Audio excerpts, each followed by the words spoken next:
আপুনি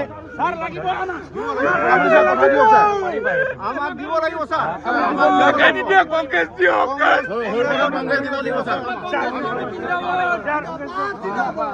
কংগ্ৰেছ কৰ্মী জিন্দাবাদ আমাক কংগ্ৰেছ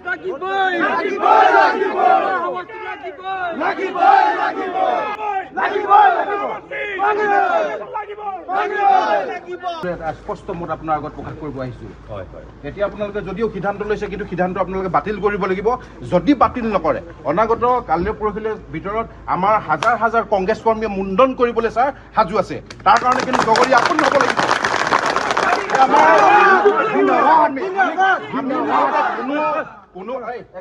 কোনো আমি কেন্দ্ৰিত হৈ অহা নাই আমি আহিছো কংগ্ৰেছ কৰ্মী হিচাপে আমাক মুঠতে কংগ্ৰেছৰ কাৰণে সৰুপথাৰ সমষ্টিটো দিব লাগিব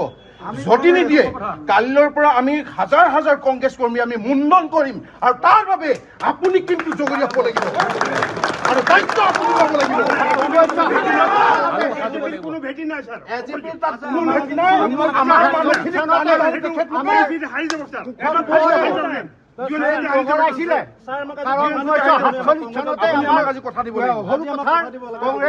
আমাৰ জিন্দাবাদ হৈ আছে গতিকে আমাক দিবই লাগিব আৰু আমাৰ 1947 চনতে আমাৰ কুশল কোঁৱৰে তাত মানে গাড়ী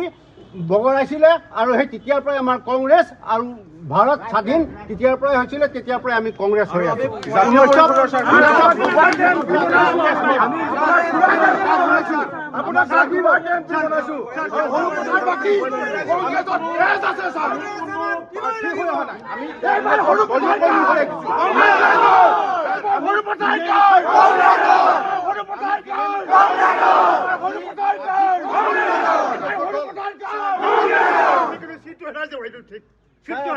আমি কোনো কাৰণত আমি কেতিয়াও হেৰি নকৰো কেতিয়াও আমি আমাৰ সৰুপথাৰ সমষ্টি মুঠতে কংগ্ৰেছৰ বাহিৰে আমি অন্য কোনো ছাপৰ্ট কৰিব নোৱাৰো